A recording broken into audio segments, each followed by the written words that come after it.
देखो, हमारे शरीर में इन्फेक्शन, डेफिशिएंसी एक बहुत बड़ा कारण है बीमारी के पीछे। एजिंग एक बहुत बड़ा रीज़न है, स्लीपिंग डिस्टर्बेंस एक बहुत बड़ा रीज़न है, स्ट्रेस एक बहुत बड़ा रीज़न है। लेकिन इससे भी बड़ा रीज़न है शरीर के अंदर का इन्फ्लेमेशन। यदि आपको बॉडी के अंदर इन्फ्लेमेशन है, आपकी गट के अंदर इन्फ्लेमेशन है, आपकी आंतों के अंदर इन्फ्लेमेशन है या आपकी मसल्स के अंदर इन्फ्लेमेशन है, आपकी बोन्स में इन्फ्लेमेशन है, तो आप कुछ भी कर लीजिए, जब तक आप अपने शरीर की इन्फ्लेमेशन को नहीं डील करेंगे, आपकी कोई भी बीमारी ठीक नहीं हो सकती। और पेन किलर हो या इन्फ्लेमेशन की मेडिसिन हो या कोई दूसरी दवाई हो, वो आपको कुछ समय के लिए राहत तो दे सकती हैं, लेकिन प्रॉब्लम सॉल्व नहीं होगी। गट की इन्फ्लामेशन सबसे ज्यादा बड़ा इशू है।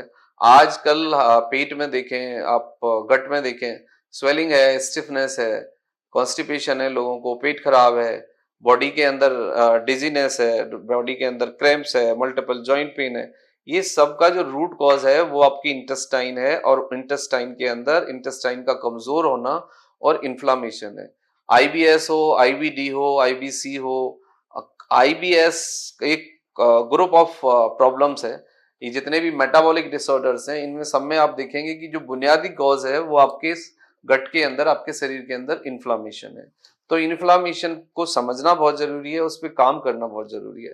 तो आज हम बात करेंगे कि ऐसे 10 मुख्य कारण जो कि आपके शरीर में इन्फ्लामेशन पैदा करते हैं, उनको समझ के यदि हटा दिया जाए तो आप इन्फ्लामेशन से बच सकते हैं। तो सबसे पहला कारण है कि आपको जो इन्फ्लामेशन है, आप एक पोस्चर में लगातार बने रहते हैं। यदि आप एक पोस्चर में लगातार बने रहेंगे तो आपके बॉडी के अंदर ब्लड फ्लो कम होगा, और जब आपका ब्लड फ्लो कम होगा तो स्टिफनेस और इन्फ्लामेशन बढ़ जाएगा। और यदि ये लगातार कुछ दिन रहे तो सबसे पहले स्टिफनेस बढ़ेगा, फिर इन्फ्लामेशन बढ़ेगा, फिर डिजीनेस बढ़ेगी, और फिर आपको पेन आएगा, और फिर उसके बाद आप रिस्ट्रिक्टेड महसूस करेंगे। उसके बाद है आपका ग्लूटन। बहुत सारे लोगों में ग्लूटन से इन्फ्लामेशन आता है, बहुत सारे लोगों में ग्लूटन से फूड एलर्जी होती है। उसके बाद है अल्ट्रा प्रोसेस्ड फूड। जितने भी deep fried ultra processed packed food हैं, इन सब से आपके बॉडी के अंदर इन्फ्लामेशन पैदा होता है, स्टिफनेस पैदा होती है। टॉक्सिफिकेशन, जी डिटॉक्सिफिकेशन है वो मतलब निचले लेवल पे चला जाता है। उसके बाद है वायरस का इन्फेक्शन या बैक्टीरिया का इन्फेक्शन, या आपके बॉडी में, आपके गट में बैड बैक्टीरिया का जो क्वालिटी है उसका बढ़ जाना, एच पाइलोरिक जैसे है, या ई कोलाई है, या स्टेफ ऑरियस है।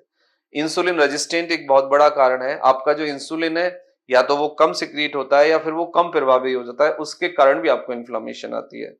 कॉर्टिसोल एक हार्मोन्स है जो डायरेक्टली स्ट्रेस के साथ रेस्पॉन्स करता है।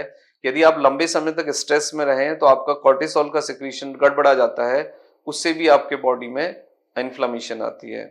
यदि कोई पुरानी इंजरी है, आपको पुरानी इंजरी है और आपके मसल्स और टिश्यू अच्छे से रिपेयर नहीं हुए हैं, तो ना केवल उस रीजन में वो इन्फ्लामेशन पैदा करते हैं, बल्कि आसपास जो कार्टिलेज हैं, जो मसल्स हैं, जो बोन्स हैं, जो फाइबर हैं, उसमें भी वो इन्फ्लामेशन पैदा कर देते हैं। यदि बहुत ज्यादा आयरन आपके बॉडी के अंदर है तो आपको इन्फ्लामेशन आएगा। यदि बहुत ज्यादा आपके बाइल का फॉर्मेशन होता है, आपने देखा होगा कि बहुत ज्यादा लोगों को एसिड बनता है, पीप बनता है, उसके कारण भी। और आप देखते हैं कि फैटी लिवर हो जाता है, किडनी पैनक्रियाज में स्वेलिंग आ जाती है, और उसके बाद आपको स्टोन हो जाती है।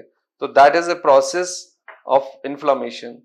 बहुत ज्यादा यदि आप शुगर इनटेक करते हैं तो आपको इन्फ्लामेशन आएगा।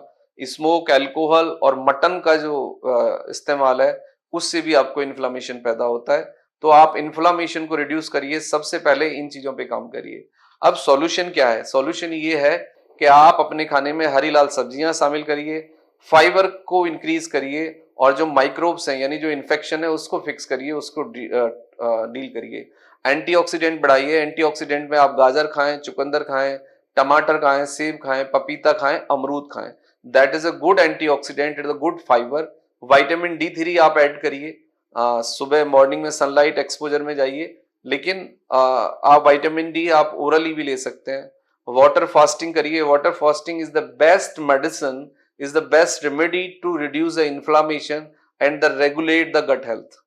हाइड्रोथेरेपी करिए, और सन थेरेपी करिए, कोलोन थेरेपी करिए। कोलोन मतलब आप एनिमा लीजिए या आप डिटॉक्सिफिकेशन करिए।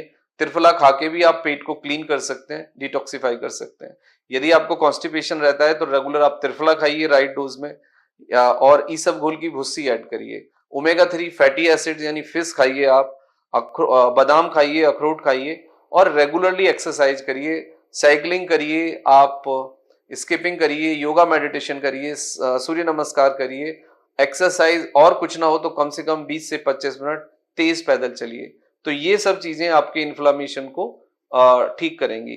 गट इन्फ्लामेशन में सबसे बेस्ट रेमेडी है वाटर फास्टिंग। वाटर फास्टिंग कर लीजिए, इससे आपके इंटेस्टाइन की इन्फ्लामेशन ठीक हो जाती है और इंटेस्टाइन की स्ट्रेंथ भी बढ़ती है।